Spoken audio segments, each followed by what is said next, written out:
My name is Samantha, and the day I stood in that courtroom watching my sister's face drain of color as the judge read the verdict, I finally understood what closure felt like.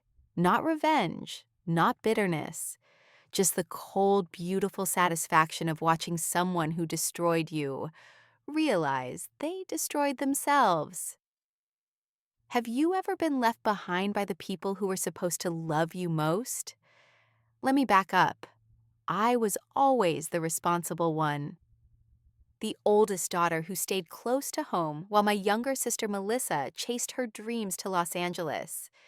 I was the one who helped mom through her cancer treatments, while Melissa sent occasional texts between auditions. I was the one who organized dad's 60th birthday when Melissa was too busy with her new boyfriend. And I never complained. That's what family does, right? You show up, you sacrifice, you love unconditionally. Melissa eventually married that boyfriend, Derek Chang, a tech investor with family money and a smile that belonged in toothpaste commercials. They got engaged in Paris, posted it all over social media with professional photos that looked like a Vogue spread. 300,000 likes in 2 days. I commented with heart emojis and genuine happiness for her, even though she'd only told me about Derek twice in the 6 months they'd been dating. The wedding was planned for Hawaii, 12 months of preparation, a destination wedding at a luxury resort in Maui that cost more than my annual salary as a middle school art teacher. Melissa called me exactly once during those 12 months to talk about the wedding, not to ask me to be maid of honor. That went to her influencer friend Jade, not even to be a bridesmaid, just to tell me the date and that details would follow. The details never followed. 6 weeks before the wedding, I texted Melissa asking about flight arrangements. She said Derek's assistant was handling everything for family members. I trusted that. Why wouldn't I? 2 weeks before the wedding, I texted again. "Oh yeah, you're all set," she replied with a champagne emoji. I wasn't all set. 5 days before the wedding, I called the resort directly to confirm my reservation. There was no reservation under my name. I called Melissa. It went to voicemail. I called my mother, who was already in Maui. She sounded annoyed that I was bothering her. "Samantha, just book a flight. Don't make this difficult." Don't make this difficult. I checked flights. The cheapest option was $4,800 round trip because of the last minute booking. I made $37,000 a year. I'd already bought a $1,500 gift from their registry. A set of handmade Italian serving platters Melissa said she absolutely needed. I had $400 in my checking account. I called Melissa 12 times that day. She finally answered at 11 p.m. "Sam, God, what? I'm in the middle of wedding prep." I explained the situation as calmly as I could. "No reservation, no flight, no money for a last-minute ticket." There was a long pause. Then she laughed. Actually laughed. "Honestly, Sam, this is so typical. You always find a way to make everything about you. Derek's assistant must have missed your name. It happens. Just figure it out. I can't deal with your drama right now. It's my wedding week." Then she hung up. I sat on my apartment floor and cried until my ribs hurt. Then I called my mother again. She didn't answer. I texted her what happened. She responded 3 hours later. "Melissa is stressed. Don't add to it. We'll celebrate when she gets back." I didn't go to the wedding. I saw it all on Instagram, though. 273 posts tagged her changing to Chang. Melissa in her Vera Wang gown that cost more than my car. Derek crying during the vows. My mother dancing with Melissa, both of them laughing. Extended family members I hadn't seen in years, all gathered on that beach in Maui. Without me. Not a single person called to ask where I was. Not one text checking if I was okay. I was simply erased from my sister's most important day, and nobody noticed. Or worse, nobody cared. I spent that weekend in my apartment, lesson planning for my 6th grade students and eating freezer meals. On Monday, I went back to work and told everyone the wedding was beautiful when they asked. Because that's what you do when you're too humiliated to tell the truth. Melissa and Derek returned from their 3-week honeymoon in Bora Bora and posted approximately 6,000 photos. She texted me once. Sorry you couldn't make it. Let's do lunch soon, XO. Couldn't make it. Like I'd casually chosen to skip it. I never responded to that text. 3 months passed. My mother called occasionally, always with updates about Melissa and Derek. They bought a $4 million house in Calabasas. Derek's startup was going public. Melissa quit her marketing job to focus on wellness content creation. I listened and said the appropriate congratulatory things and felt absolutely nothing. Then something strange happened at school. One of my students, Marcus Chen, stayed after class one afternoon. He was a quiet kid, brilliant with watercolors, always observing. Ms. Rodriguez, he said carefully, is your sister Melissa Rodriguez Chang? My stomach dropped. Yes, why? He looked uncomfortable. My dad works in venture capital. He knows Mr. Chang. He was talking about him at dinner last night. I thought, maybe you should know. Know what, Marcus? He pulled out his phone and showed me an article from a financial news site. The headline read, Tech investor Derek Chang under SEC investigation for securities fraud. I read it 3 times. The article outlined allegations that Derek had been running a scheme through his investment firm, promising guaranteed returns to investors, using new investor money to pay earlier investors, inflating company valuations. Classic securities fraud.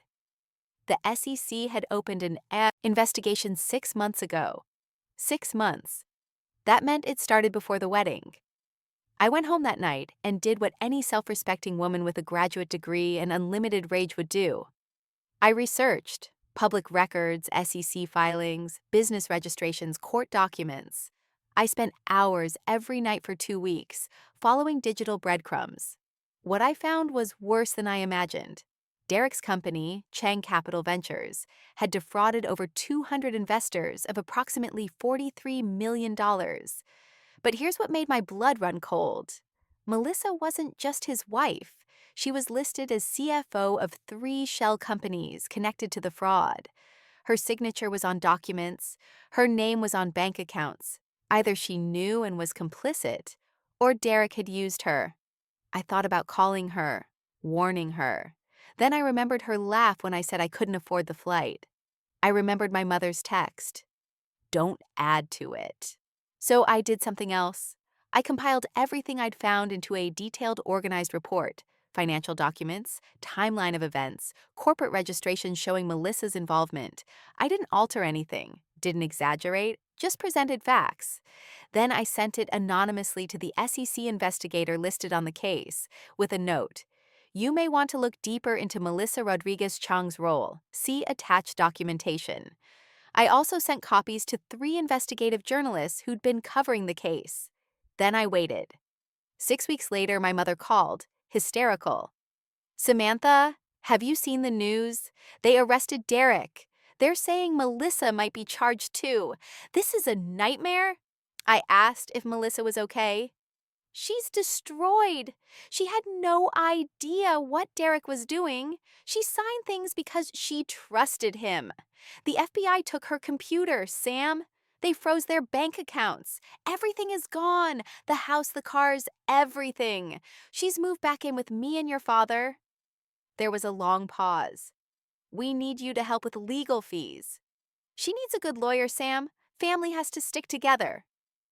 I almost laughed. Almost. Instead, I said very calmly, Mom, I make $37,000 a year as a teacher.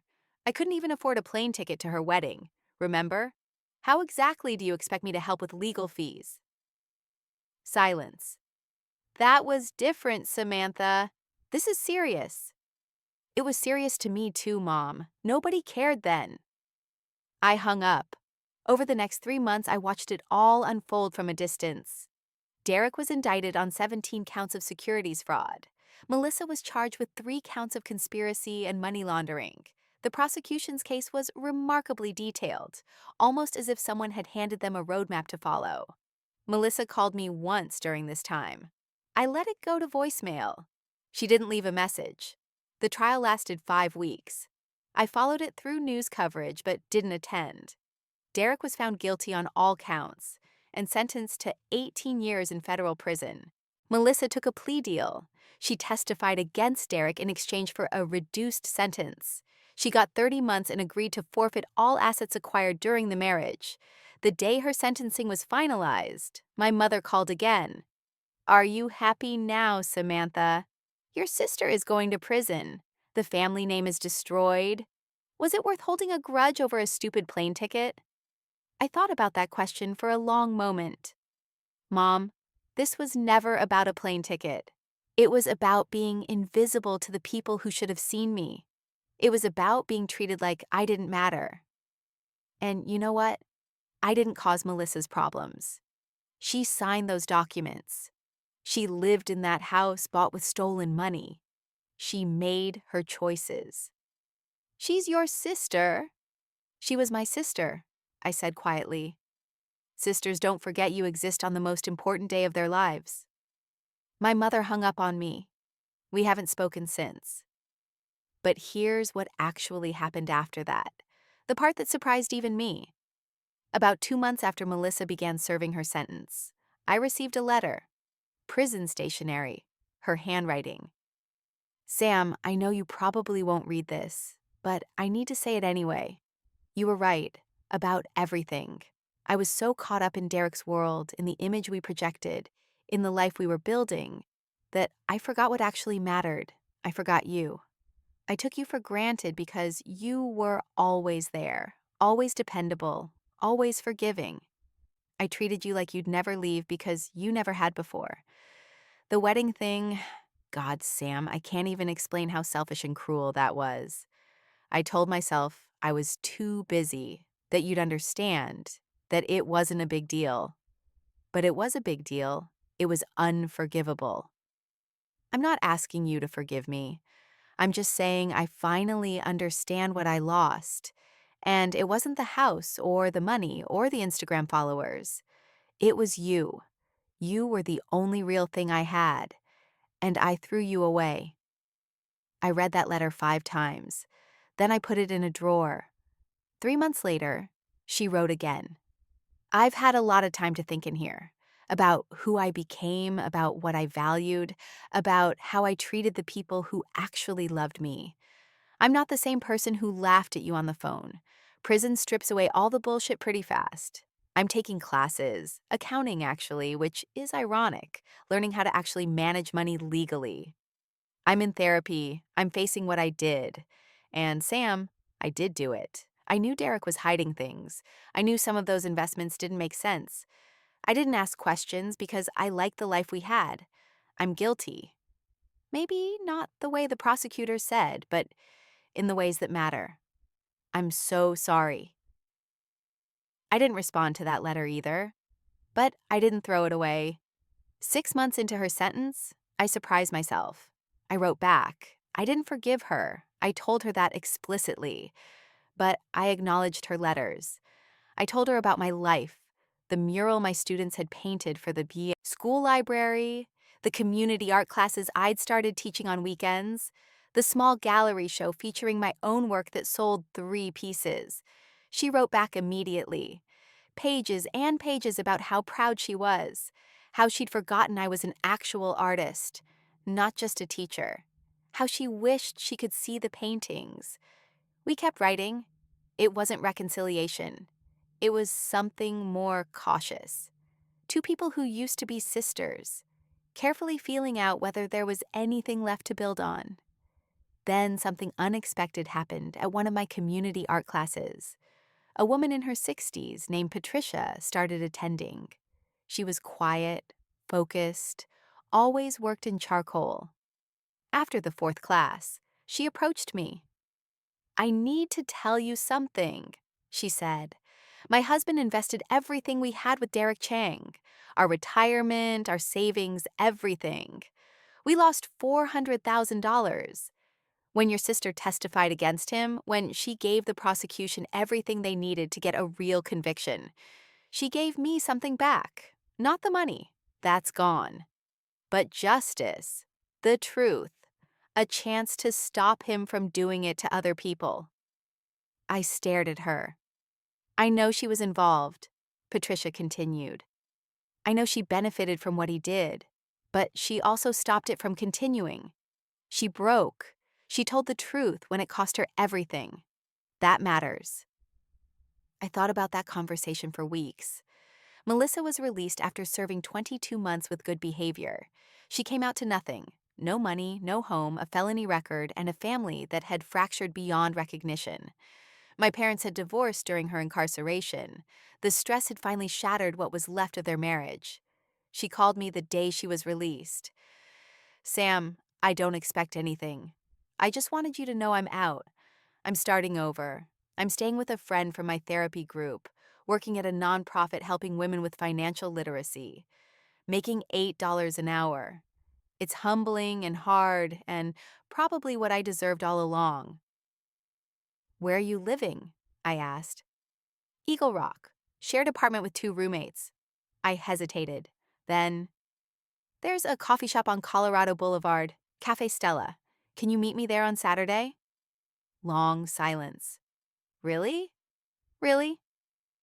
We met. It was awkward. She looked different. Thinner, harder, but also somehow more real. Less polished, no makeup, Target clothes instead of designer labels. She cried when she saw me. I didn't. We talked for 3 hours. I didn't offer forgiveness.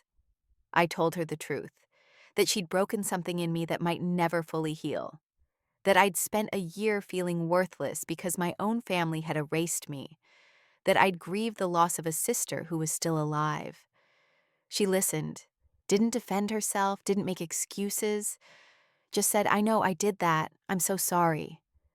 Before we left, she asked, "Was it you? The information that went to the SEC?" I met her eyes. "Does it matter?" "No," she said quietly. "Actually, it doesn't. Whoever did it probably saved my life. I would have kept sinking with Derek until there was nothing left." I didn't confirm or deny it, but we both knew. That was 8 months ago. We meet for coffee once a month now. Our relationship isn't what it was. It probably never will be, but it's something honest. She's working 2 jobs and taking online classes to finish her degree. She volunteers at a women's prison, teaching financial literacy to inmates. She's building something real from the wreckage. My parents are a different story. My mother sends occasional texts that I mostly ignore. My father and I have coffee every few weeks. He's quieter now, older, dealing with his own regrets. He apologized once for not standing up for me during the wedding situation. I accepted the apology, but things between us are permanently changed. Some bells can't be unrung. As for me, I'm still teaching, still making art. I got a small gallery representation last month. Nothing huge, but it's a start. My students continue to be the brightest part of my days. I'm dating someone kind, a children's book illustrator who thinks my work is brilliant and has never once forgotten to include me in anything. I learned something through all of this, something I wish I'd understood earlier. Sometimes the most powerful thing you can do is let people face the consequences of their own actions.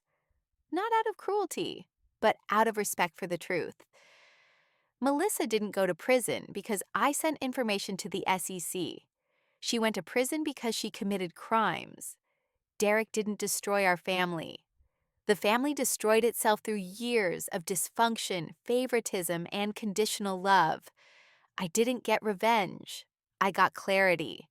And in the end, that was worth more than any vindication. People ask me sometimes if I regret what happened, if I wish I'd warned Melissa, if I feel guilty. The answer is complicated. I don't regret telling the truth. I don't regret standing back and letting justice happen. But I also don't celebrate what happened to her. There's no joy in watching someone you once loved lose everything, even if they deserve to lose it. What I do feel is free. Free from the weight of being the invisible daughter, the disposable sister, the family member whose pain didn't count. Free from the burden of unconditional forgiveness that was really just conditional self-erasure. I matter. My feelings matter. My presence matters. And anyone who can't see that doesn't deserve a place in my life, blood or not. Last week, Melissa sent me a photo. It was a small watercolor painting she'd done in her art therapy class. A beach scene, sunset colors, peaceful. The text said, "Trying to remember what you taught me about seeing beauty in simple things. Thank you for not giving up on me completely, even though you should have." I put it on my refrigerator, not because I've forgiven everything, but because I believe people can change if the consequences are severe. Enough if the fall is hard enough, if they're willing to do the real work of becoming better. My sister destroyed her life chasing an image. She forgot what was real in pursuit of what looked good. And when it all came crashing down, she had to decide who she actually wanted to be. She's still deciding, every day. And I'm finally living a life where I don't wait for permission to exist, where I don't shrink myself to make room for people who wouldn't make room for me, where being forgotten isn't something I tolerate in the name of family harmony. The best revenge isn't destruction. It's building a life so authentic, so genuinely yours, that you no longer need revenge at all. Because at the end of the day, the opposite of love isn't hate, it's indifference. And the opposite of being forgotten isn't being remembered, it's remembering yourself. Sometimes the most powerful thing you can do is simply let the truth be told, because justice doesn't need your anger to work. It just needs your refusal to keep covering up the lies. Retry.